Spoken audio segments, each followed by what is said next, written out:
Hello बच्चों, स्वागत है आप सभी का हमारे ऑनलाइन प्लेटफॉर्म उद्देश्य क्लासेस आरटीजीएच पर, जहां पर हम आज साइंस पढ़ेंगे। और हमने पीछे की 2 क्लासेस में क्या क्या पढ़ा था, एक बार उसका थोड़ा सा क्विक रिवीजन कर लेते हैं। सबसे पहले हमने जो हमारी पहली क्लास आई थी उसमें हमने परावर्तन के नियम और दर्पण पढ़ा था। परावर्तन के नियम, जो आपतन कोण है वो परावर्तन कोण के बराबर होता है, यानी कि कोण आई वो कोण आर के बराबर होता है। दूसरे नियम में हमने पढ़ा था कि भाई आपतित किरण, परावर्तित किरण और अभिलंब तीनों एक ही तल में होते हैं, मतलब ये।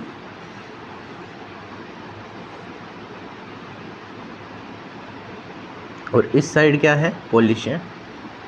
भाई ये आपतित किरण है, ये परावर्तित किरण है और ये अभिलंब, तीनों एक ही तल में होते हैं। ये हमने परावर्तन में पढ़ा था। समझ में आई इतनी बातें? ये हमारी पीछे की क्लास में हमने क्या पढ़ा उसका रिवीजन है, ठीक है। फिर जो अपनी आगे की क्लास आई थी उसमें हमने दर्पण संबंधित कुछ परिभाषाएं देखी थी। जैसे सबसे पहली परिभाषा थी ध्रुव। ध्रुव क्या होता है, तो जो परावर्तक पृष्ठ है उसका जो मध्य बिंदु होता है, जैसे ये एक अपना अवतल दर्पण है,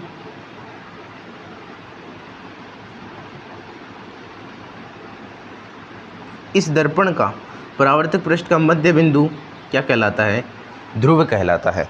एक हमने उसके बाद पढ़ा था द्वारक क्या होता है। द्वारक का मतलब दर्पण का वह पृष्ठ जो परावर्तन का कार्य करता है, मतलब M से लेके N तक, या फिर इसे Mn भी बोल सकते हैं। M से लेके N तक का जो पृष्ठ है वो परावर्तन का काम करेगा, इसीलिए Mn को क्या बोलते हैं, द्वारक बोलते हैं। इतनी बातें समझ में आ गई क्या? इसमें कोई डाउट नहीं है, पुरानी क्लासेस की बात है अपनी। अगर फिर भी डाउट है तो एक बार दोबारा क्लास देख लेना, ठीक है। फिर हमने पढ़ा था वक्रता केंद्र। वक्रता केंद्र क्या होता है, भाई ये गोलीय दर्पण गोल है, इसका मतलब है किसी ना किसी गोले का भाग है। तो गोलीय दर्पण जिस गोले का भाग है उस गोले के केंद्र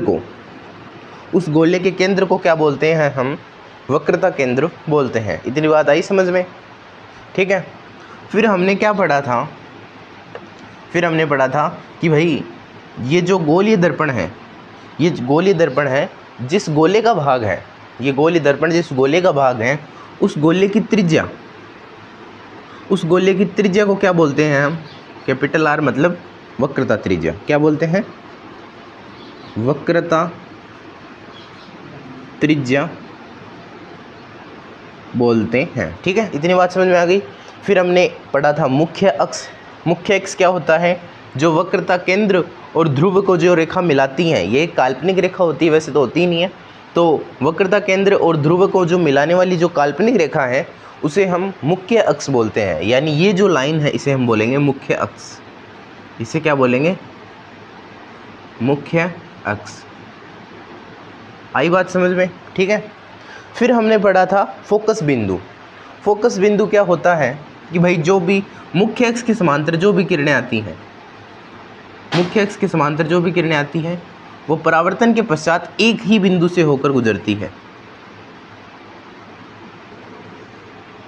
इसमें एक मस्ट कंडीशन है, ध्यान रखना। क्या मस्ट कंडीशन है सर?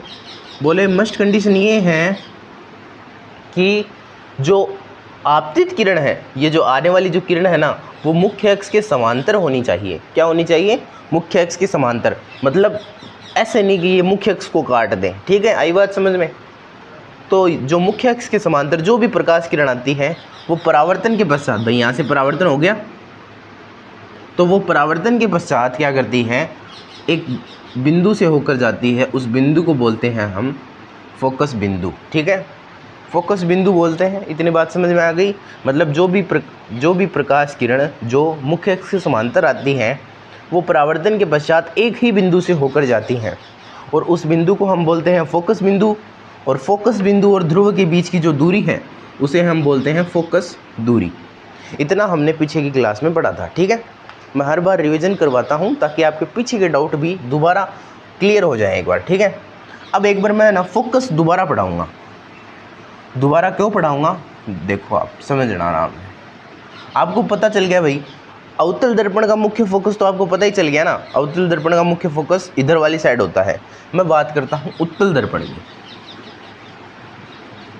उत्तल दर्पण का मुख्य फोकस देखो,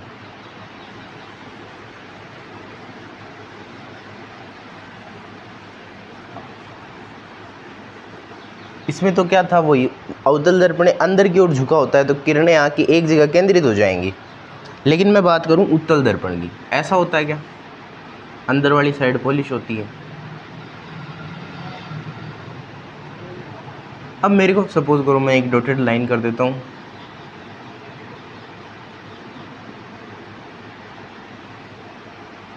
ये एक प्रकाश किरण आई, ठीक है। अब मेरे को एक चीज़ बताओ, ये आने के बाद किधर जाएगी, नीचे आएगी या ऊपर जाएगी? सीधी सी बात है, इसका वक्र है वो ऐसा बाहर की ओर है, बाहर की ओर है तो ये किरण जाएगी इधर, ऐसे। आई बात समझ में? तो सर ये तो फिर कोई पॉइंट पे मिलेगी ही नहीं। अच्छा एक और बनाओ, मान लो ये नीचे से ऐसे आई तो ये भी किधर जाएगी, ये भी नीचे ऐसे ही जाएगी। तो कहने का मतलब किरणें आकर फैल रही हैं। और रियल में आप देखना, उत्तल दर्पण का काम क्या होता है, किरणों को फैलाना। उत्तल दर्पण का काम क्या होता है, किरणों को फैलाना, ठीक है। तो अब जैसे मैं इस डॉटेड लाइन को दर्पण के पीछे भी बढ़ाऊंगा तब पता चलेगा आपको। तो अगर मैं ये जो अपनी रेखाएं थी इनको अगर मैं ऐसे करूं, काल्पनिक मानूं पीछे, तो ये यहाँ मिल गई। ऐसे ही अगर इसको मानूं तो ये भी यहाँ मिल गई। मतलब उत्तल दर्पण का जो मुख्य फोकस है वो काल्पनिक होता है। क्या होता है, काल्पनिक। मतलब ये क्या है, उत्तल दर्पण का मुख्य फोकस, और इसका 2 गुणा क्या होगा, C। वैसे भी आप देखो कि भाई गोला है तो गोले का केंद्र तो इधर ही होगा, होगा कि नहीं होगा? गोले का केंद्र गोले से बाहर थोड़ी होगा। समझ में आ रही चीज़ें? भाई कोई भी गोला है तो गोले का केंद्र तो गोले के अंदर ही होगा ना, गोले के बाहर थोड़ी होगा उसका केंद्र। अब इसमें देखो आप, इसका परावर्तक पृष्ठ बाहर की ओर है, ठीक है, लेकिन भाई बने गोला बनाओ तो बनेगा तो ऐसे ही ना, ऐसा नहीं बनेगा क्या? तो गोले का जो केंद्र है वो तो दर्पण के मतलब अंदर वाली साइड ही होगा ना, आप इधर थोड़ी कर दोगे। अब अगर वक्रता केंद्र इधर है तो फोकस बिंदु भी इधर ही होगा। आई बात समझ में या नहीं आई? आपको मैंने पूरा गोला भी बना के दिखा दिया।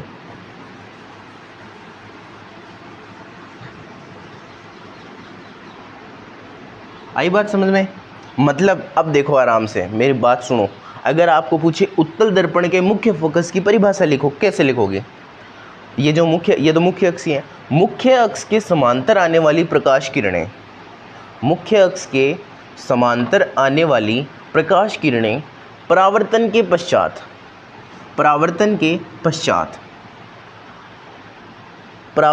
पश्चात किसी भी बिंदु पर या मुख्य अक्ष के किसी भी बिंदु पर प्रतिच्छेद नहीं करती हैं।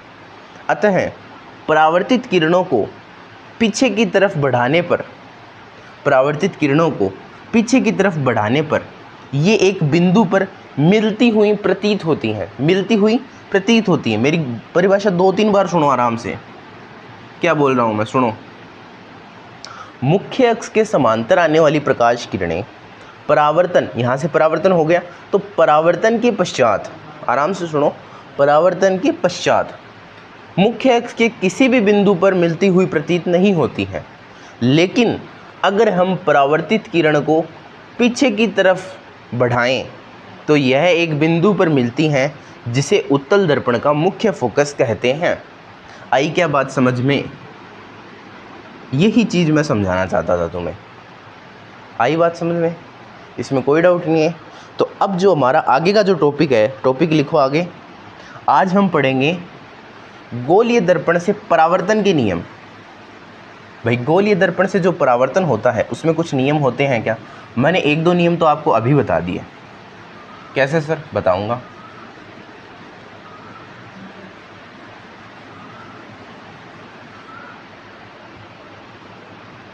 हेडिंग डालो।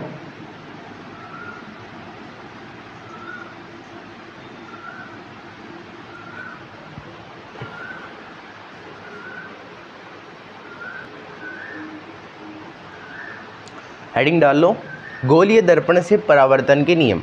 भाई अगर गोलीय दर्पण परावर्तन करता है तो उसके कुछ नियम होते हैं, क्या होते हैं, बस आप वो नियम परावर्तन के ही हैं, बस मैं थोड़ा उन्हें मॉडिफाइड करूँगा। कैसे, देखो, जैसे पहला रूल है, मैंने बोला था कि भाई जो मुख्य एक्स यही है। मैं बार बार हर चीज़ को दोबारा इसलिए दोहराता हूँ ताकि आपके क्लास में सारी चीज़ें क्लियर हो जाएं, फिर ऐसे बैठ के रटना नहीं पड़े, वरना कई रटने लग जाएंगे। रटना क्या है इसमें, ये जो मुख्य एक्स है, अगर मुख्य एक्स के समांतर कोई प्रकाश किरण आती है ऐसे, तो वो परावर्तन के पश्चात मुख्य फोकस से होकर जाती है। आई बात समझ में या नहीं आई? मतलब एक ये मान लो, ठीक है, तो ये भी किससे होकर जाएगी,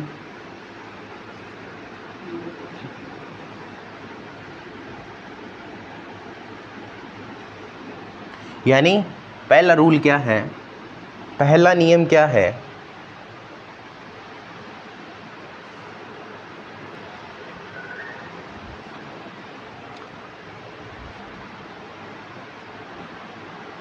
देखिए मैंने डायरेक्ट लिख दिया है, आप मतलब मैंने देखा टाइम बच जाए भी आपका, तो देखो मैंने क्या लिखा है, मुख्य अक्ष के समांतर आने वाली प्रकाश किरणें परावर्तन के पश्चात मुख्य फोकस से होकर जाती हैं। मतलब जो किरणें मुख्य अक्ष के समांतर आती है ना, वो परावर्तन होकर कहाँ से जाएगी, मुख्य फोकस से जाएगी। बोले सर इनको याद करना है, इनको समझना है, ये आपके ये एग्ज़ाम में कभी क्वेश्चन नहीं आता इनका, गोलीय दर्पण से परावर्तन के नियम लिखो। बोल सर पढ़ा क्यों रहे हो, तो फिर अरे मैं इसीलिए पढ़ा रहा हूँ क्योंकि जब आगे आप प्रतिबिंब बनाओगे ना, प्रतिबिंब मतलब गोलीय दर्पण से प्रतिबिंब बनाओगे, तो इन नियम के बिना आपके प्रतिबिंब बनेंगे ही नहीं, रटोगे फिर तो तुम। दूसरा नियम देखो मैंने क्या लिखा है, दूसरा उल्टा कर दो, इसमें मुख्य अक्ष के समांतर आई थी, फोकस से जाएगी, तो अब कोई मान लो प्रकाश किरण ऐसे है, रुको, कोई प्रकाश किरण ऐसे आई, मुख्य फोकस से होकर गुजरी, तो वो क्या करेगी, परावर्तन के पश्चात क्या करेगी, मुख्य अक्ष के समांतर होकर चली जाएगी। आई बात समझ में? मतलब यही तो लिखा है, मुख्य फोकस से जो भी किरणें आएंगी वो परावर्तन के पश्चात मुख्य अक्ष के समांतर होकर चली जाएंगी। आई बात समझ में या नहीं आई, मेरे को बताओ जल्दी से। आ गई मेरे हिसाब से तो। चलो तीसरा नियम क्या है वो समझो, मैं लिख देता हूँ फिर समझा दूंगा।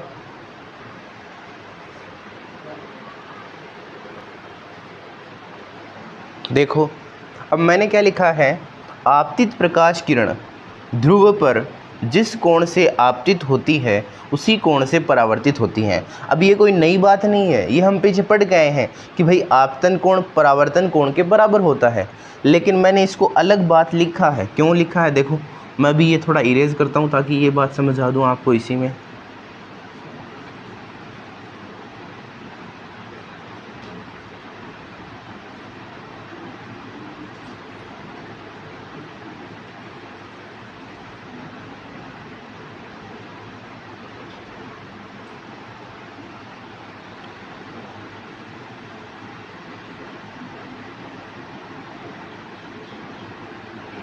मान लो ये कोई प्रकाश किरण ध्रुव पर आपतित होती है इस कोण, ठीक है, आई बात समझे, तो इसी कोण से वापस जाएगी, मतलब ये कोण आई और ये कोण आर, और कोण आई बराबर कोण आर आप पढ़ते ही हो।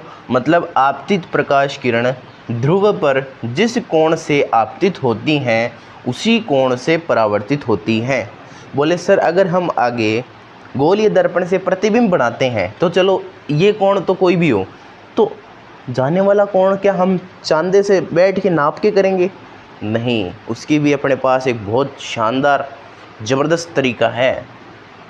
तो यहाँ तक किसी के कोई प्रॉब्लम है क्या? एक बार दोबारा रिपीट कर देता हूँ मैं। मुख्य अक्ष के समांतर आने वाली प्रकाश किरणें परावर्तन के पश्चात मुख्य फोकस से होकर जाती हैं। समझ में आई बात? मतलब जो मुख्य अक्ष के समांतर आएंगी वो परावर्तित होकर फोकस से जाएंगी, इससे जाएंगी। समझ में आई बात? दूसरी चीज़, मुख्य फोकस से आने वाली प्रकाश किरणें परावर्तन के पश्चात मुख्य अक्ष के समांतर होकर जाती हैं। ये जस्ट उल्टा है। तीसरा नियम, आपतित प्रकाश किरण ध्रुव पर जिस कोण से आपतित होती है उसी कोण से परावर्तित होती है। ये देखो, आने वाली प्रकाश किरण ये ध्रुव पर आपतित हुई, जिस कोण से आपतित होती है उसी कोण से चली जाती है। ये कोई नया नियम नहीं है, वही परावर्तन का नियम है, बस थोड़ा सा मैंने डिटेल में लिखा है। क्यों लिखा है सब पता चल जाएगा। इतने तक कोई डाउट है क्या आपके? आगे चलें, थोड़ा इसको इरेज करेंगे।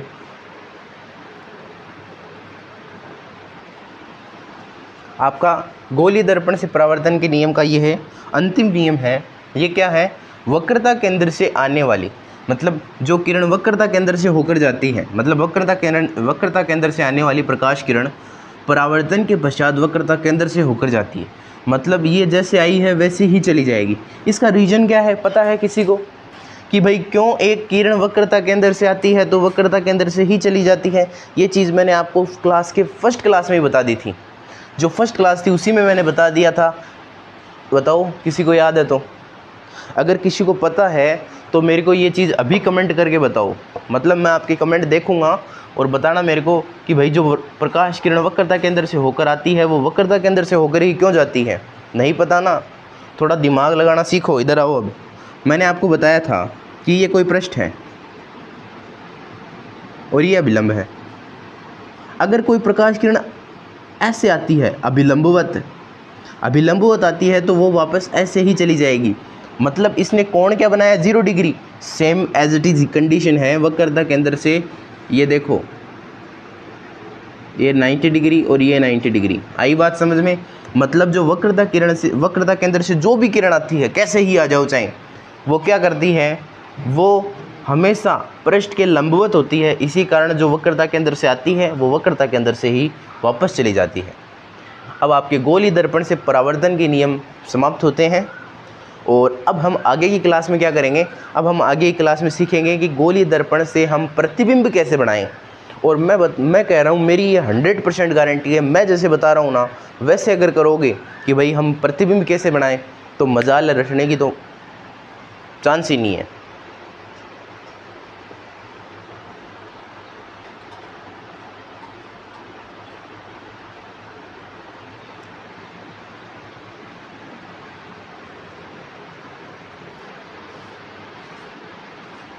तो चलिए अब हम गोलीय दर्पण से प्रतिबिंबों का निर्माण करेंगे। ठीक है? आप कहोगे सर कैसे? रुको 2 मिनट, में एक स्केल ले आता हूँ यार। 2 मिनट।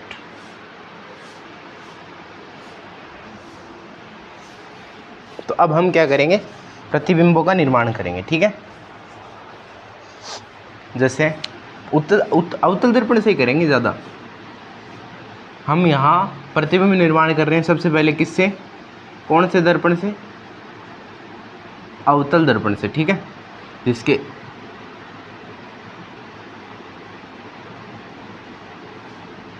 ये आपका M है, ये N है। ठीक है? और ये इसका सेंटर पॉइंट P है। देखो जब आप नोटबुक में अपने बनाओ ना ये, तो देखो मैं बताता हूँ कैसे बनाना। ये आप ऊपर 3 लाइन रख लेना, नीचे 3 लाइन रख लेना, और मतलब 7 लाइन का रखना पूरा दर्पण को। 7 लाइन, जो 7 लाइन होती है ना उनका रखना, ताकि ये एकदम सेंटर पॉइंट बीच में आए। ठीक है? और जैसे मैं तो ये बड़ी स्केल ले रहा हूँ, आप क्या करना, आप अपने वाली वो 15 सेंटीमीटर वाली ले लेना, और बताऊँगा कैसे करना है। अब आपको एग्जैक्ट वैल्यू रख के करना है। एग्जैक्ट मतलब जब आप काम एकदम है ना मेजरमेंट करके करोगे तो सारी कैलकुलेशन सही आएगी। जैसे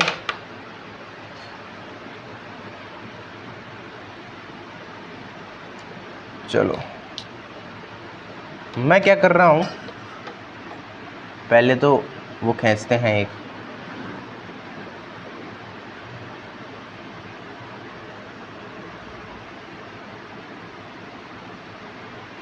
ठीक है? अब ये मेरा लगभग 34 पे है। अब मैं मेज़रमेंट एकदम करेक्ट करना है। जैसे देखो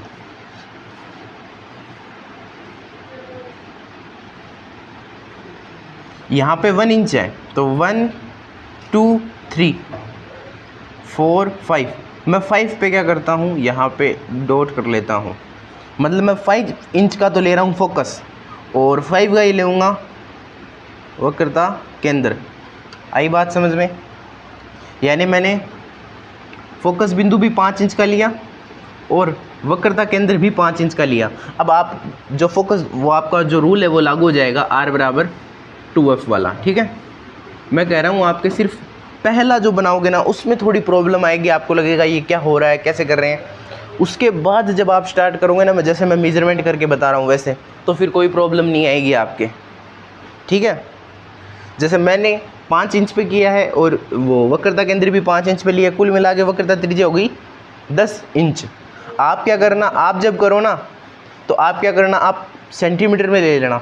नोटबुक छोटी होती है, 3 सेंटीमीटर 3 सेंटीमीटर, ठीक है। जैसे आपकी मर्जी है 4 सेंटीमीटर 4 सेंटीमीटर करो तो वो भी आपकी मर्जी है।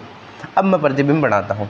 सबसे पहले मुख्य अक्ष के समांतर, मतलब जो अनंत से आती हैं, अनंत तो होता ही नहीं है ना सर, फिर अनंत क्या होती है, मतलब डॉट डॉट।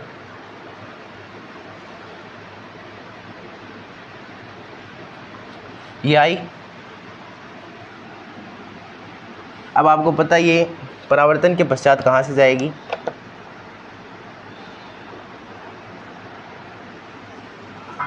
ये गई। आई बात समझ में? ये देखो एक और ले आते हैं।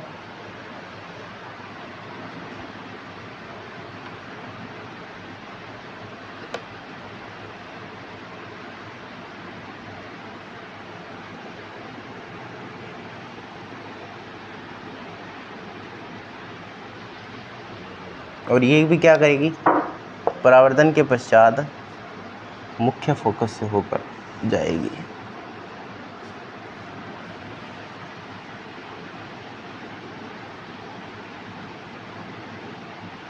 अब देख लो,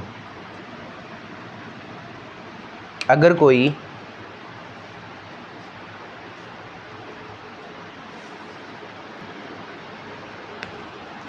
अब देखिए आप, मतलब जो अनंत पर है, अनंत तो वैसे कुछ नहीं होता, लेकिन ये अनंत से आ रही है मान लो। पहली कंडीशन ये होती है कि भाई जो किरणें अनंत से आती हैं उनका प्रतिबिंब कहाँ बनता है, फोकस पे। देखो मतलब यहाँ पे मैंने कोई रखा था, ये अनंत हो गया ना, तो अनंत पे रखा था तो कहाँ बना प्रतिबिंब, फोकस बिंदु पे। आई बात समझ में या नहीं आई, बताओ इसमें कोई प्रॉब्लम है क्या? मेजरमेंट ऐसे ही करना है अब आपको। अब मैं क्या कर रहा हूँ, इसको इरेज कर देता हूँ, सेकंड कंडीशन वाला बनाता हूँ। सेकंड कंडीशन का मतलब सी से परे, अनंत का मतलब तो सी से बहुत दूर है, सी से बहुत दूर है। सी से परे का मतलब क्या होता है, सी से लगभग थोड़ा आसपास है, ठीक है। मैं ऊपर वाली किरण को नहीं इरेज करूँगा क्योंकि ऊपर वाली मेरे काम आएगी। कैसे, मैं दिखाता हूँ अभी। बस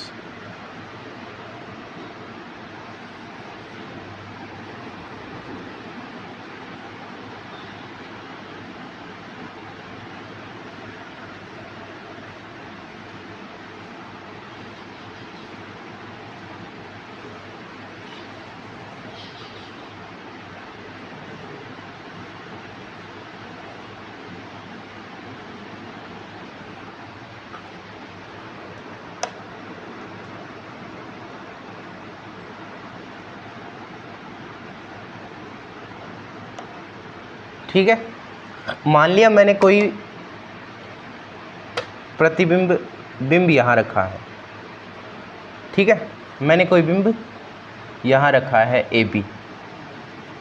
अब आपको देखो ये सारे मेजरमेंट एकदम एग्जैक्ट करने हैं। जैसे जब आप नोटबुक में करोगे ना, तो नोटबुक में आप क्या करना, इस जैसे आपने ऊपर 4 लिया नीचे 4 लिया, 9 का कर लेना, ऊपर 4 नीचे 4 और बीच में ये, तो बीच में आएगा ध्रुव, ठीक है। इसको 3-3 सेंटीमीटर कर लेना ताकि मेजरमेंट एकदम एग्जैक्ट आए। और फिर जब आप ये बिंब रखो ना, तो उसको 3 लाइन पर, यहाँ से काउंट करके 3 लाइन पर बना लेना ताकि एकदम कैलकुलेशन एग्जैक्ट आए। जब सी से परे रखते हैं तो प्रतिबिंब कहाँ बनता है, देखो मैंने एक कंडीशन यूज़ कर ली। एक कंडीशन कौन सी यूज़ कर रही कि भाई जो मुख्य अक्ष के समांतर होती हैं वो फोकस से होकर गुजरती है। अगर अब मैं एक कंडीशन और यूज़ कर लूँ भाई जो फोकस से आती है वो मुख्य अक्ष के समांतर होती है, तो चलो ये कंडीशन मैं यूज़ करता हूँ।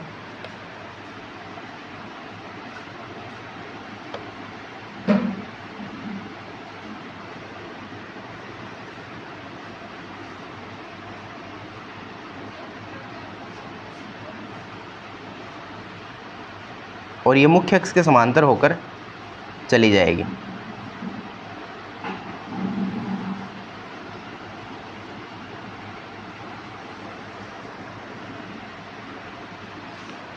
अब आप देखो, जब भी आप ऐसी कंडीशन करते हो तो ये कटती कहाँ पर है? जैसे मुख्य अक्ष के समांतर आई, फोकस से चली गई, और फोकस से आई मुख्य अक्ष से समांतर चली गई। ये दोनों लाइन यहाँ पर ही तो कटी है, यहीं पर तो कटी है। तो जहाँ पर ये लाइनें आपस में कटती है ना, वहाँ पर हमेशा क्या करता है, वहाँ पर हमेशा इमेज मतलब प्रतिबिंब बनता है। अब देखो, अब आप खुद देखो और खुद एनालिसिस करो। एनालिसिस क्या करो, देखो मैं इसको A डैश B डैश नाम दे देता हूँ। एनालिसिस करो, AB इतना बड़ा था, A डैश B डैश छोटा बना, मतलब प्रतिबिंब क्या बना, छोटा बना। C से परे रखते हैं तो प्रतिबिंब, C से परे अगर ये बिंब होता है, बिंब का मतलब जिसकी इमेज बनानी है आपको, बिंब आपने C से परे रखा, बिंब कहाँ रखा, C से परे, तो प्रतिबिंब कहाँ बना, C और F के बीच में। मैं कह रहा हूँ आपको एग्जैक्ट कंडीशन आएगी। मेरे को याद ही नहीं था, मैंने सिर्फ 2 कंडीशन अप्लाई की। जो मुख्य अक्ष के समांतर आती है वो फोकस से जाती है, और जो मुख्य फोकस से जाती है वो मुख्य अक्ष के समांतर हो जाती है। 2 कंडीशन का यूज़ किया, जहाँ पे कट किया वहाँ पे मिला दिया। अब देखो यहाँ पर ऑटोमेटिक बन गया। आई क्या बात समझ में? अब अगर आपको मैं कह दूँ यहाँ कंडीशन लिखूँ, तो जब C से परे, चलो देखो आराम से, ये बिंब और ये प्रतिबिंब, ये बिंब और ये प्रतिबिंब। जब मैंने बिंब को कहाँ रखा था, अनंत पर, आपके सामने फोकस पर बना था। जब मैंने C से परे रखा, C से परे रखा, तो कहाँ बना, C और F के बीच में, C और F के बीच में। ठीक है, अब आप खुद बताओ प्रतिबिंब क्या है, छोटा बड़ा है या बड़ा बड़ा है, बोलो। तो प्रतिबिंब बिंब की साइज के अनुपात में तो छोटा बड़ा है। मतलब अगर हम प्रकृति देखें तो प्रकृति क्या लिखेंगे कि भाई प्रतिबिंब छोटा बना है, प्रतिबिंब क्या बना है, छोटा। अच्छा एक चीज़ बताओ मेरे को, इसके कंपैरिजन में उल्टा बना है क्या? ये सीधा है तो ये इसके कंपैरिजन में क्या है, उल्टा। अच्छा, ये जो प्रकाश किरण है ये एकदम वास्तविक रूप से कट रही है या मैंने ऐसे पीछे बढ़ाकर घटाया था? तो आप देखो ऑटोमेटिक कट रही है, ना ही मैंने पीछे बढ़ाया, ना ही कुछ किया, ना ही मैंने डॉटेड किया। ऑटोमेटिक जब भी, मतलब जब वास्तविक किरणें आपस में कटती हैं तो उस प्रतिबिंब को बोलते हैं वास्तविक। उसको क्या बोलते हैं, वास्तविक। तो अब बताओ मेरे को प्रतिबिंब निर्माण में कोई दिक्कत है क्या? आज की क्लास में हम इतना ही देखेंगे, बाकी का कल की क्लास में देखेंगे। ठीक है, और अगर आपको कंटेंट अच्छा लग गया हो तो लाइक करें, शेयर करें, सब्सक्राइब करें। धन्यवाद। और इतना इजी ट्रिक से मेरे हिसाब से कोई नहीं बताएगा। मेजरमेंट करके बता दिया मैंने तो आपको, गोली दर्पण से प्रतिबिंब कैसे बनाया जाता है। ठीक है, धन्यवाद।